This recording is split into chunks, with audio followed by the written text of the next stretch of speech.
Break के बाद आपका स्वागत है। सीएम अरविंद केजरीवाल ट्विटर पर विवादित कार्टून पोस्ट कर विवादों में घिर गए हैं। कार्टून में पीएम मोदी पर निशाना साधा गया है और साथ ही इसमें हनुमान को गलत तरीके से दिखाया गया है।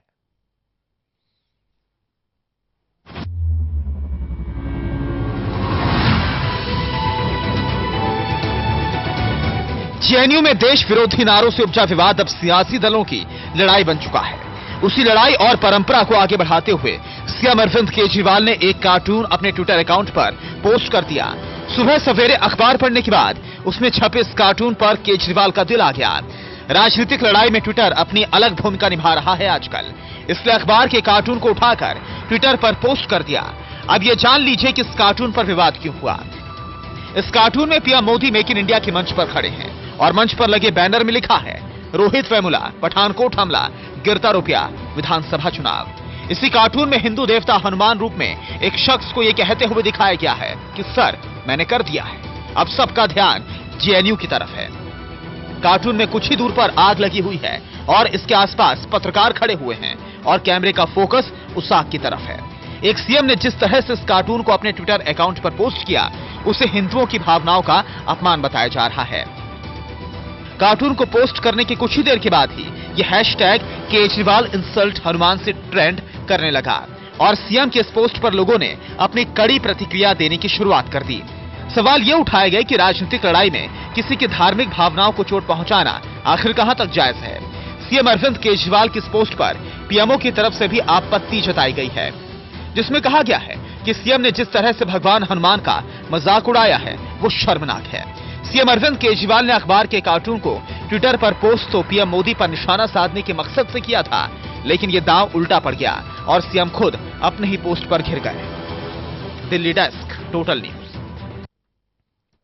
दिल्ली सरकार ने अपने 1 साल पूरा होने पर दिल्ली समेत दूसरे राज्यों में टीवी, अखबार और रेडियो स्टेशन पर जमकर पैसे खर्च किए हैं और विज्ञापन दिए। इस पर दिल्ली बीजेपी ने उपराज्यपाल से मुलाकात की और इस मसले को दिल्ली के लोकायुक्त के पास भी लेकर जाने का मन बनाया है। विज्ञापन के मामले को लेकर बीजेपी के प्रदेश अध्यक्ष सतीश उपाध्याय से बातचीत की हमारे संवाददाता जितेंद्र चौहान ने। दिल्ली सरकार का 1 साल होने पर दिल्ली सरकार ने दिल्ली के तमाम अखबारों में खूब विज्ञापन दिए थे, जिसके लिए बीजेपी के प्रदेश अध्यक्ष और नेता विपक्ष विजेंद्र गुप्ता जी उपराज्यपाल से मिलकर रहे हैं। सतीश जी, जिस तरीके से हमने देखा कि तमाम अखबारों में, दिल्ली ही नहीं बाहर राज्यों के अखबारों में भी तमाम विज्ञापन दिए गए, आप मुलाकात करके उपराज्यपाल से क्या कुछ बात हुई है सर?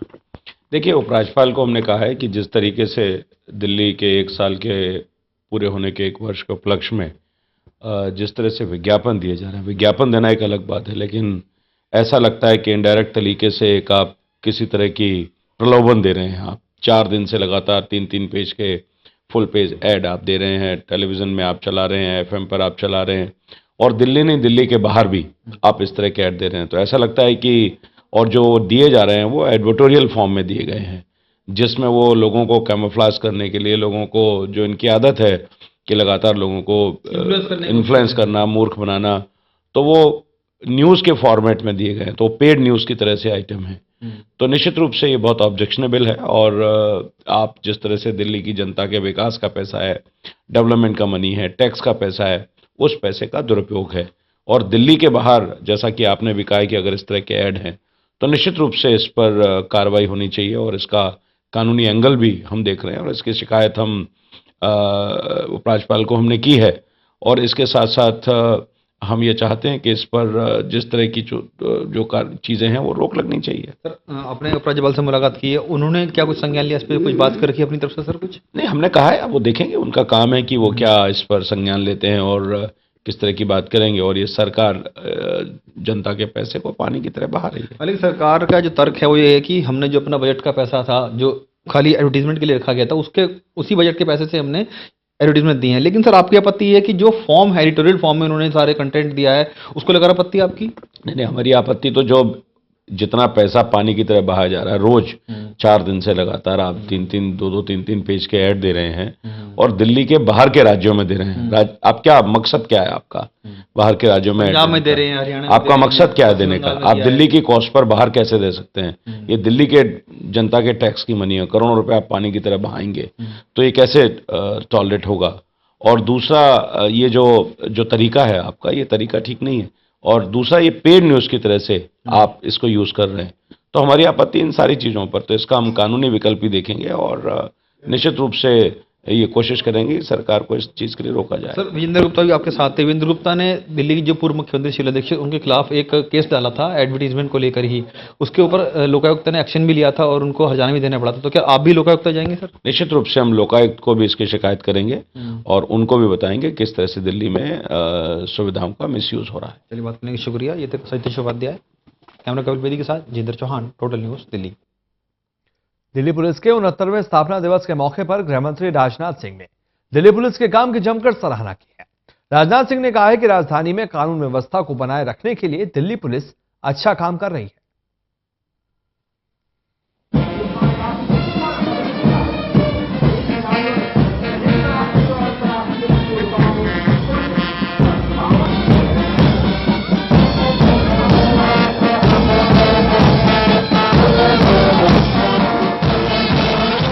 आज दिल्ली पुलिस के 69वें स्थापना दिवस के मौके पर गृहमंत्री राजनाथ सिंह ने दिल्ली पुलिस के काम की सराहना की।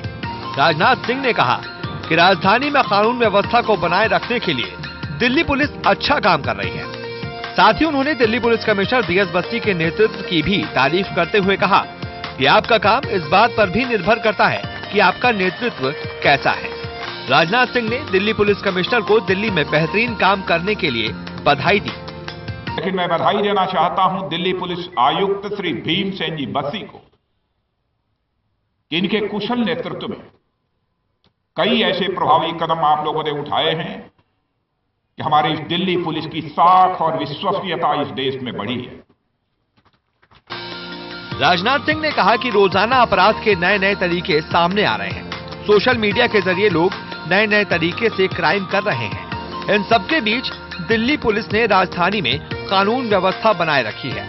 हमारी पुलिस ने दिल्ली की कानून व्यवस्था को, चाहे योग दिवस हो या कोई अंतर्राष्ट्रीय कार्यक्रम हो, हर भूमिका को दिल्ली पुलिस ने बखूबी निभाया है। राजनाथ सिंह ने दिल्ली पुलिस को बधाई दी कि आज से कुछ समय पहले 22.5 करोड़ रुपए की लुटेरों को पकड़ने में वो कामयाब हुई थी। अपने भाषण में आपके पुलिस आयुक्त जिस डिजिटल इनिशिएटिव्स की चर्चा कर रहे थे, मैं जानता हूं इस हकीकत को।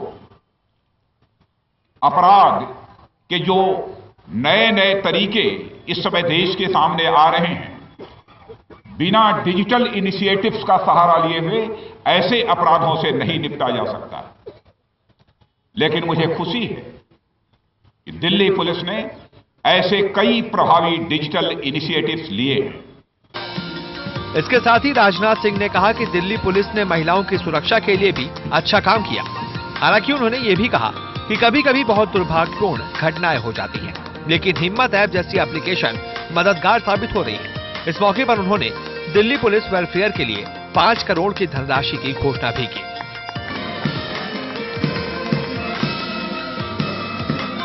संजीव मानकर, टोटल न्यूज़, दिल्ली।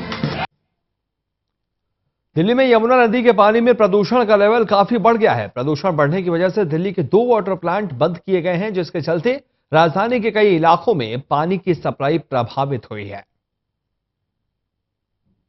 यमुना नदी में अमोनिया की मात्रा बढ़ जाने से चंद्रावल और वजीराबाद वाटर ट्रीटमेंट प्लांट को बंद करना पड़ा है। दिल्ली जल बोर्ड के दोनों अहम प्लांट्स हैं और जहां से 220 MGD पानी का प्रोडक्शन होता है। अगर कुल प्रोडक्शन की हम बात करें, दिल्ली जल बोर्ड 1100 से 1200 MGD पानी का रोज प्रोडक्शन करती है, लेकिन 220 अगर बाधित होती है समस्या उत्पादन में, तो आप समझ सकते हैं कि 1/4 दिल्ली पर इसका गहरा असर पड़ सकता है। जानकारों की माने तो 0.02% अमोनिया का लेवल यमुना के पानी के अंदर हो तभी प्लांट काम कर पाते हैं, लेकिन अगर इससे ज्यादा मात्रा अमोनिया की बढ़ जाती है तो प्लांट्स के ऊपर भी बुरा असर पड़ता है। इसीलिए एहतियातन दिल्ली जल बोर्ड को अमोनिया का इस सामान्य मात्रा से ज्यादा अगर पाई जाती है यमुना के पानी में, तो इन प्लांट्स को एहतियातन बंद करना पड़ता है और इसी कारण विवश होना पड़ा है जल बोर्ड को कल सोमवार के दिन भी इस प्लांट को बंद करने के लिए, और मंगलवार के दिन भी ये प्लांट बंद रहेंगे। इस बात की आशंका दिल्ली जल बोर्ड ने जाहिर की है। जल बोर्ड के अधिकारियों का हालांकि दावा है और उनके के चेयरमैन ने भी दावा किया है, कपिल मिश्रा ने, कि हरियाणा की अथॉरिटी से बात की जा रही है,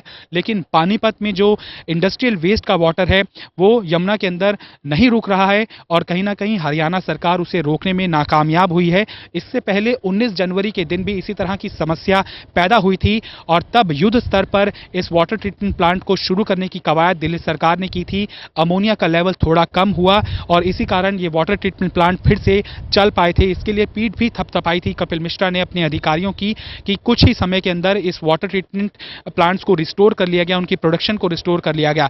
लेकिन फिर से दिल्ली के अंदर इस तरह की स्थिति उत्पन्न हुई है और कपिल मिश्रा का दावा है कि केंद्रीय जल संसाधन मंत्री उमा भारती से भी इस मसले के ऊपर बात की जाएगी, जबकि हरियाणा सरकार पर इसका कोई भी असर पड़ता हुआ नहीं दिखाई दे रहा है। चंद्रावल वाटर ट्रीटमेंट प्लांट की बात करें तो यह इस प्लांट से दिल्ली के वीवीआईपी इलाकों में पानी की सप्लाई होती है, जिसमें राष्ट्रपति भवन भी शामिल है।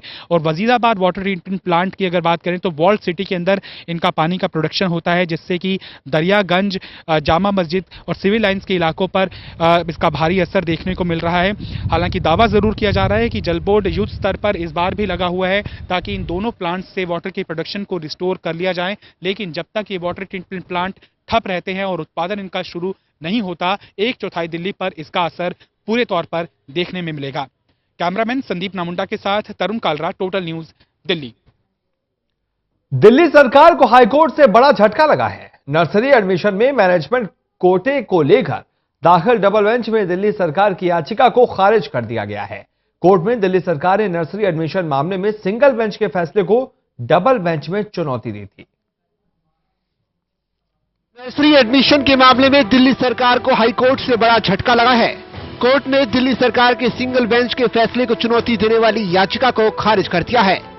कोर्ट ने अपने फैसले में कहा कि प्राइवेट स्कूलों की स्वायत्तता को दिल्ली सरकार खत्म नहीं कर सकती। गौरतलब है कि दिल्ली में नर्सरी दाखिले को लेकर तमाम दलीलों और सबूतों के साथ दिल्ली सरकार ने हाईकोर्ट में पैरवी की।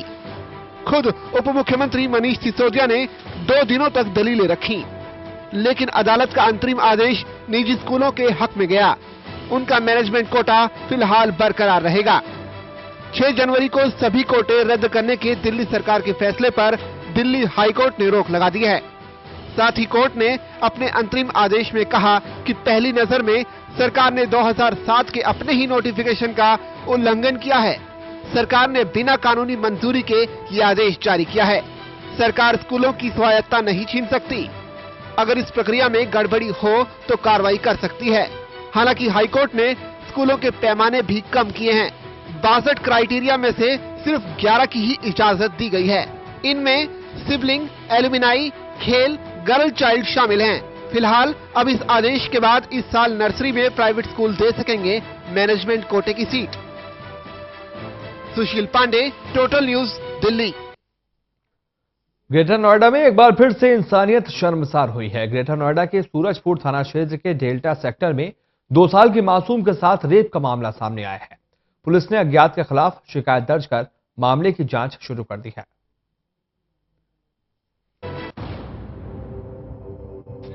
दिल्ली एनसीआर में बच्चियों से रेप के मामले बढ़ते जा रहे हैं। ताजा मामला ग्रेटर नोएडा के सूरजपुर थाना क्षेत्र के डेल्टा सेक्टर का है, जहां 2 साल की मासूम बच्ची से दुष्कर्म की वारदात सामने आई है। मासूम से रेप की खबर फैलते ही इलाके में हड़कंप मच गया।